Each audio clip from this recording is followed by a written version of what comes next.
Brakhot, Perek Bet, Mishna Vav. The next Mishnah follows the previous Mishnah in that we have a story about Rabbi Gamliel who deviated from the normative halacha. Here, Rachat Balayla Harishon Shemeta Ishto. He bathed on the night following the day that his wife passed away. Amr lo Talmidav. Limadatanu Rabbeinu Sha'avel Asor L'Rchotz. You've taught us, Rabbeinu, that a mourner is not allowed to bathe. How could you bathe? In other words, how could you bathe while you're a mourner for the loss of your wife? Amar lahem, Rabbi Gamliel responded, Eini kish'ar bet kol adam. I am unlike other people.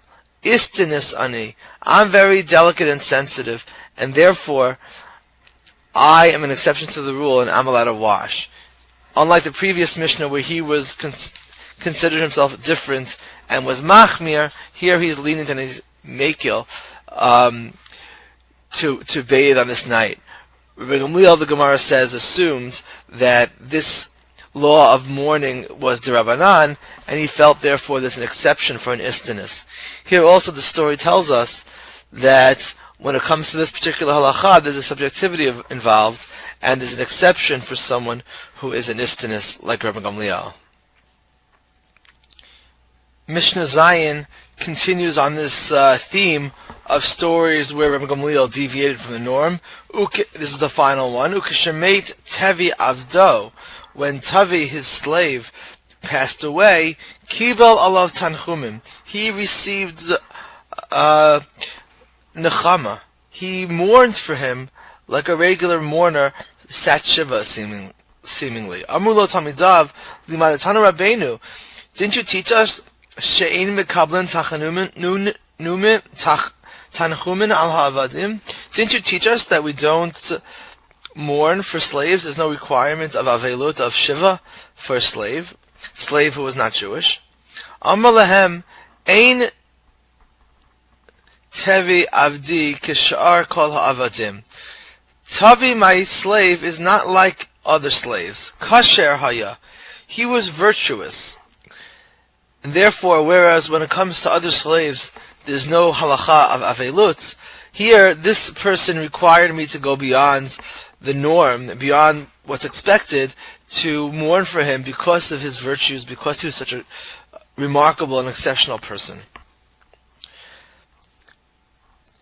Mishnah Chet, Perek Bet, Mishnah Chet, the final Mishnah of this Perek, returns to the topic that we were discussing at the very beginning, which was a chatan reciting Kriyat Shema the night of the wedding, where Rabbi Gamliel said Shema, even though the norm is that there's no mitzvah for Shema because there's no ability to have kavanah properly.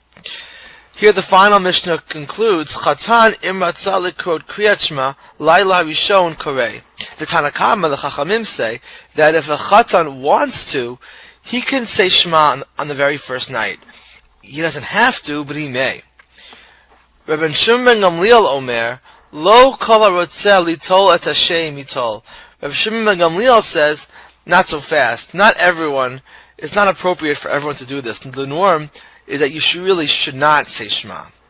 Here the Gemara explains that the issues are about Yuhara. That Chachamim are worried about Yuhara. Or the Chachamim say there's no problem of Yuhara. Why is there no problem of Yuhara? Because Yuhara is about arrogance, about looking like you're trying to be better than everyone else, and you stand out in your religious practice, in your zeal. But here, the Chatan doesn't really stand out because he's really just doing what everyone else is doing. Everyone's saying Shema, he's just saying it along. He doesn't appear to be holding himself higher than everybody else. It's not like he's davening with a minyan of Chatanim. Rashbag says that there is an issue of Yuhara, presumably, or not just Yuhara, but it's the fact that people are unable to have kavanah. And no one should do it unless you're really sure, unless you're Rabbi Gamliel, because we simply cannot have the proper kavanah, and therefore it's inappropriate to be machmir when we're simply unable to do the mitzvah properly.